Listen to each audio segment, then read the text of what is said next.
오늘 우리가 고린도전서를 읽었는데 이 고린도전서는 바울이 기록하고 있는 바울의 서신입니다. 본문의 저자인 바울이 기독교 역사에 굉장히 중요한 영향을 미치고 복음에 대해서 굉장히 잘 정립한, 구원에 대해서 잘 정립한 사람이 바울입니다. 그러나 이 바울이 처음부터 이렇게 복음의 사도였는가? 그렇지 않습니다. 그는 한때는 예수를 부인하라며 스데반을 돌로 쳐 죽이던 사람들 중에 한 명이었습니다. 그 죽음을 마땅하다라고 여겼고, 전혀 스데반이 하나님의 사람이고 또 하나님의 백성인데 이와 같이 돌을 맞는 것이 부당하지 않는가, 추호의 의심도 하지 않는 하나님의 성전을 욕되게 했기 때문에 마땅히 죽어야 된다라고 생각을 했습니다. 바울이 하나님은 오직 예루살렘 성전 안에 계신다라고 믿는 사람이었기 때문에 그렇습니다. 바울의 신앙이 장소 중심적인 신앙이었기 때문에 오늘 스데반이 전하는 이 복음을 도저히 용납할 수가 없었습니다. 스데반은 어떻게 복음을 전했느냐? 하나님은 사람의 손으로 지은 곳에 계시지 않는다. 즉 바울이 하나님은 예루살렘 성전에 계신다라고 믿고 있었는데, 사람의 손으로 지은 예루살렘 성전 안에 거하시지 않는 분이 하나님이시다라고 선포를 하니까 바울의 신앙과 스데반의 신앙이 정면으로 부딪히는 것입니다. 그리고 스데반이 또 뭐라고 하고 있는가 하면, 아브라함의 하나님은 하란에도 계셨다라고 이야기하고, 또 요셉의 하나님은 이스라엘 땅에만 계신 것이 아니라 애굽에 있을 때 그 애굽에도 하나님이 계셨다라고 이렇게 복음을 전했으며, 모세 하나님은 광야에도 계셨다라고 전했습니다. 그러므로 장소에 갇히지 않는 하나님을 선포하는 이 스데반의 이 진리, 이 스데반의 이 복음을 당시 유대인들이 받아들일 수 없는, 어떻게 하나님이 하나님의 성전인 예루살렘 성전에 계시지 않고 하란에도 계시고 애굽에도 계시고 광야에도 계시느냐, 어떻게 하나님이 그럴 수 있느냐라고 이들이 도저히 용납할 수가 없었습니다. 그렇기 때문에 이렇게 잘못된 신앙이라고 판단되어지는 이 스데반과 같은 이런 복음을 전하는 사람들을 살기 등등해서 찾아다니고 이들을 재판에 넘기고 하는 일을 했던 사람이 바울입니다. 그런 바울이 어느 날 다메섹 도상에서 부활하신 예수 그리스도를 만났습니다. 예수 그리스도의 음성을 듣고 난 이후에 그의 세계관에 완전한 변화를 가져오게 되었습니다. 오늘 본문에 보니까 너희가 하나님의 성전인 것을 알지 못하느냐. 바울이 예루살렘 성전 안에 하나님이 계신다, 하나님이 계시는 거룩한 집은 예루살렘 그 성전밖에 없다라고 믿었던 사람인데, 너희가 하나님의 성전인 것을 알지 못하느냐, 이렇게 이야기하고 있습니다. 건물이 성전이 아니라 예수 그리스도를 모신 너희가 성전이라고 선포를 하고 있습니다. 스데반을 돌로 쳐 죽일 그때만 해도 도저히 상상할 수 없는 변화가 바울에게 일어난 것입니다. 오늘 바울의 인생에 이런 완전한 혁명이 일어났는데, 하나님은 건물에 갇혀 계신 분이 아니라 죄인인 내 안에 들어와 계시는 분이시고, 죄인된 자들의 심령 안에 찾아가 거하기를 원하시는 분이 하나님이시다 라고 복음의 진리를, 복음의 핵심을 깨닫게 된 것입니다. 오늘 우리가 오늘 바울이 이야기하는 대로 하나님이 거하시는 성전이란 것을 기억하기를 주의 이름으로 축복합니다. 그리고 하나님이 거하시는 성전이라면 우리가 저 성전이란 이름만 가지고 있는 것이 아니라 하나님이 정말 기뻐하시는, 하나님께서 정말 기쁨으로 거하시는 바른 성전이 되어야 될 텐데, 우리가 모양만 갖추고 있는 성전이 아니라 예수 믿었기 때문에 하나님의 성전이란 이름만 가지고 있는 것이 아니라 성전다운 성전이 되어야 될 텐데 어떻게 해야 되는가? 오늘 구약의 이 성전에 성전이 무엇으로 구성되어 있는가를 살피면서 우리도 구약의 성전 안에 있었던 그러한 기구들이 있는가를 살피고 우리가 성전다운 성전으로 살아가는 기회를 삼고자 합니다. 구약의 성전 가운데 있었던 첫 번째 것은 법궤입니다. 성전의 가장 깊은 곳 지성소의 중심에는 법궤가 있었습니다. 이 법궤가 있었는데 그 안에는 하나님의 계명인 10계명이 돌판에 새겨져서 들어 있었습니다. 즉 하나님의 성막 안에 이 10계명을 모셔놓고 하나님의 이 계명대로 우리가 하나님을 섬기고 우리가 살아야 된다라고 이들이 하나님 앞에 나올 때마다 하나님의 법궤 앞에 나아가 하나님의 계명대로 살겠다라고, 그리고 계명대로 살지 못했던 것들을 회개하며 제사하고 했던 것이 이들의 신앙이었습니다. 오늘 이것은 성전된 우리의 삶의 중심축이 내 감정이 오늘 어떠하고 또 내 형편이 어떠한가, 또 세상의 민심과 여론이 어떠한가에 따라서 내가 하나님의 말씀을 내 삶에 적용하기도 하고 또 하나님의 말씀을 기뻐하거나 아니면 보류하기도 하는 것이 아니라 오로지 하나님의 말씀을 내 삶의 중심에 모셔야 된다라는 말씀을 하고 계십니다. 오늘 저와 여러분이 성전으로서의 삶을 산다라는 것은 하나님의 말씀이 내 가장 마음 깊은 중심에 자리 잡고 이 말씀대로 내가 살아가는 것, 이것이 성전의 삶을 사는 것인 줄로 믿습니다. 사형 직전에 집행 직전에 극적으로 살아나서 시베리아 유배지에 있었던 도스토옙스키가 뭐라고 고백을 했는가 하면 누가 성경이 거짓임을 증명한다 해도 나는 그 참말보다 하나님의 거짓말을 믿겠다라고, 얼마나 거기에서 하나님의 말씀을 읽다가 이 말씀에 매료가 되고 이 말씀에 강하게 붙들렸는지 누군가 하나님의 말씀이 거짓이라고 증명을 해낸다 할지라도 나는 하나님의 말씀을 믿겠다. 모든 세상 사람들이 거짓이라고 해도 나는 하나님의 말씀을 믿겠다라고 이렇게 고백을 했습니다. 혹독한 추위와 또 절망 속에서 믿음을 얻고 난 이후에 이 사람이 거기에서 인간다운 존엄을 절망 가운데서 무너져서 막 사는 것이 아니라,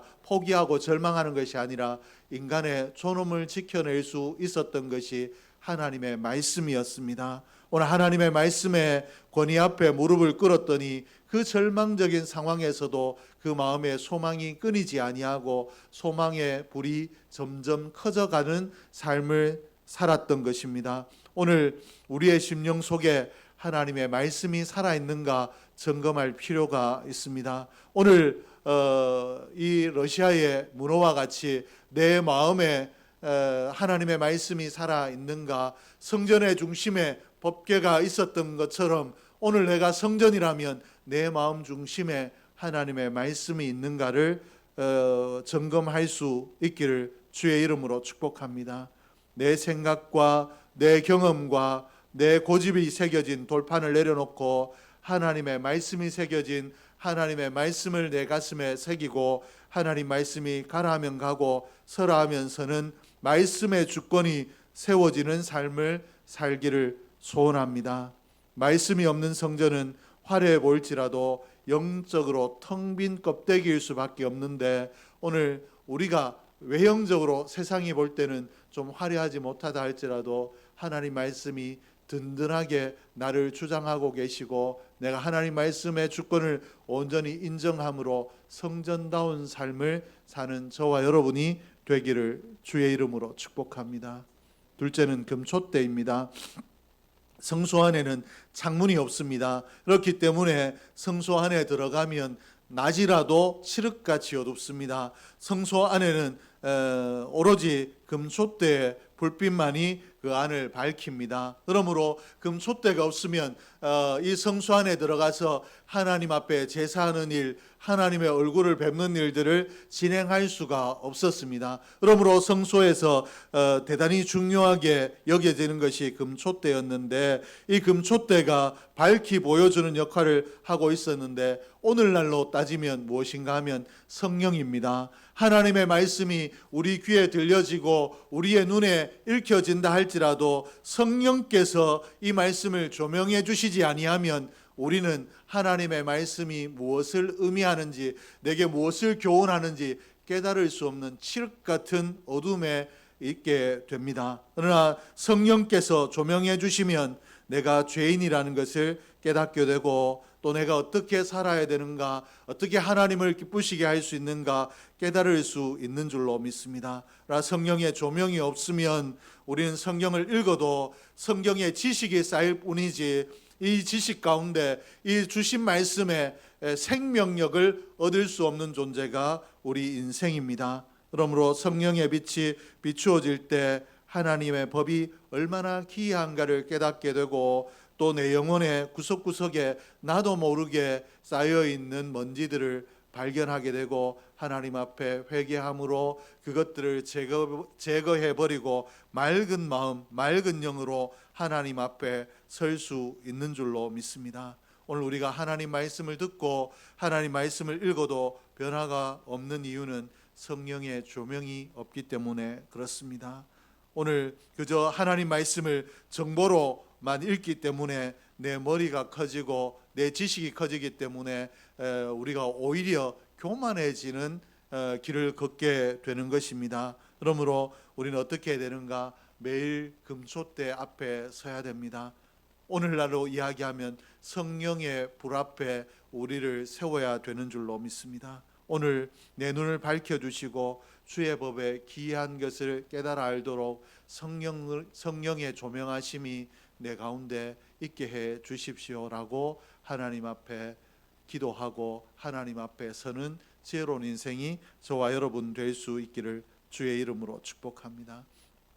셋째로 성전 안에 있었던 것은 분향단입니다. 분향단은 이 향을 끊임없이 하나님 앞에 올려드리는 단이 분향단인데 이 분향단에 올라가는 이 향을 신약성경 요한계시록에서는 뭐라고 표현을 하고 있는가 하면 성도의 기도라고 표현을 했습니다. 성도의 기도가 끊임없이 성전 안에 이 향이 그치지 아니하고 하나님 앞에 올라가야 되는 것처럼 성도의 기도가 하나님 앞에 끊임없이 올라가야 우리의 삶이 하나님 앞에 성전다운 삶이 된다라고 이야기했는데 기도의 헬라어 어원은 데오마이라는 단어입니다. 이 데오마이는 무엇인가 하면 단순히 무언가를 요구하는 그런 것이 아닙니다. 우리가 기도라고 이야기할 때는 하나님 이것을 내게 주시고 저것을 내게 주십시오라고 하나님 앞에 뭔가 요구하는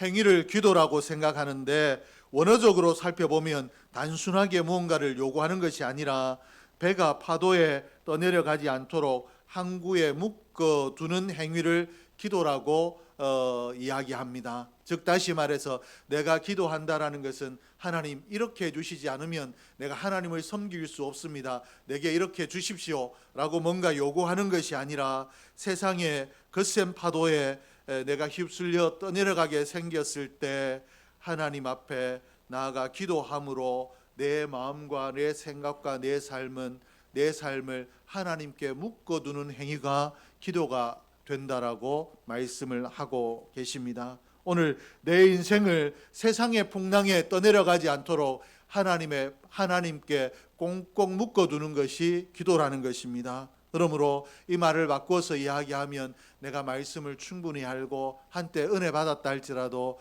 오늘 하나님 앞에 내가 기도하지 아니하면 지난날에 화려했던 영광을 뒤로하고 세상의 풍랑에 휩쓸려 떠내려갈 수 있다라는 것입니다. 그러므로 나는 늘 깨어서 어려움이 있을 때마다 이 어려움이 나를 잠식하지 못하도록 이 어려움 가운데 내가 떠내려가지 않도록 하나님의 은혜가 나를 붙들어 주시라고 기도하는 기도의 백성이 되어야 되는 줄로 믿습니다. 오늘 하나님 앞에 나를 묶어두는 기도의 향이 하나님 앞에 그치지 아니하고 올라가는 삶을 사는 저와 여러분 되기를 주의 이름으로 축복합니다. 넷째는 진설병입니다. 제사장들이 하나님 앞에 나아갈 때 매일 하나님 앞에 그저 떡을 드렸는데 이 떡이 상했는가 그렇지 않는가를 보고 상하지 않았으면 두고 이렇게 하는 것이 아니라 상했든 상하지 않았든 매일 새로운 떡을 드렸습니다. 오늘 우리의 삶에도 하나님을 향한 신선하고 구별된 헌신이 있어야 된다라는 것입니다. 제사장들이 하나님 앞에 나갈 때 새로운 떡을 하나님 앞에 드렸던 것처럼 오늘 과거에 내가 어떠했는가, 나는 이런 일도 한 적이 있고 저런 일도 한 적이 있다라는 것이 아니라 오늘 나는 진설병을 가지고 하나님 앞에 나아가고 있는가를 점검해야 우리의 삶이 성전된 삶을 살 수 있는 줄로 믿습니다. 진설병은 하나님의 얼굴 앞에 두는 떡입니다. 하나님의 얼굴 앞에 이 떡을 두고 하나님께서 우리의 정성과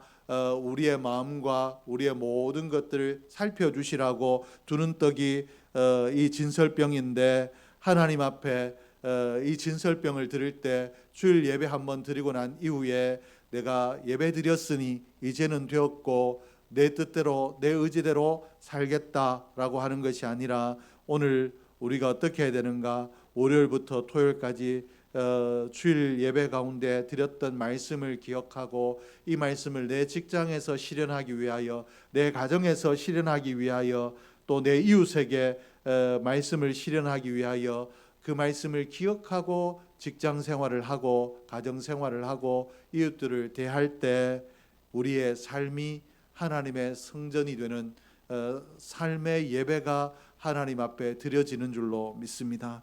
하나님이 흠양하시는 향기로운 제물이 우리의 삶이 되는 줄로 믿습니다. 그러므로 우리가 주님 앞에 한번 예배하고 마치 구약의 의식을 드리는 제사처럼 하나님 앞에 예배 한 번으로 그쳐지는 것이 아니라, 예배를 통하여 받은 은혜, 예배를 통하여 받은 말씀을 삶의 현장에서 지켜내고 삶의 현장에 적용하려고 힘쓰고 애쓰는 저와 여러분이 될 수 있기를 주의 이름으로 축복합니다.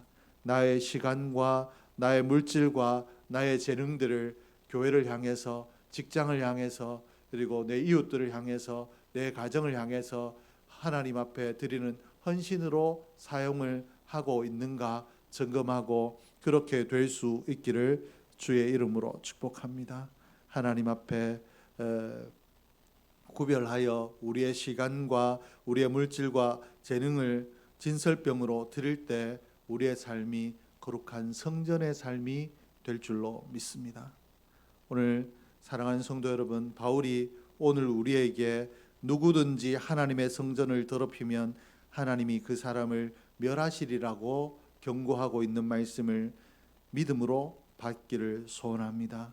우리가 교회라는 건물 안에서 거룩하게 찬양도 하고 기도도 하고 말씀도 받고 이제는 말씀대로 살 것 같은 그런 감동을 가지고 나아가지만, 세상에 가면 우리가 세상의 원리와 세상의 법칙과 세상 사람들의 조언을 따라 살게 되는 것을 고백할 수밖에 없는데, 하는 성전의 정체성을 잊어버리고 세상에서는 이래야 손해보지 아니하고 이래야 덕을 보고 산다라고 세상을 쫓아가는 우리를 발견하게 되는데, 내 몸이 성전이고 내 마음이 하나님의 집이라는 것을 기억하기를 주의 이름으로 축복합니다.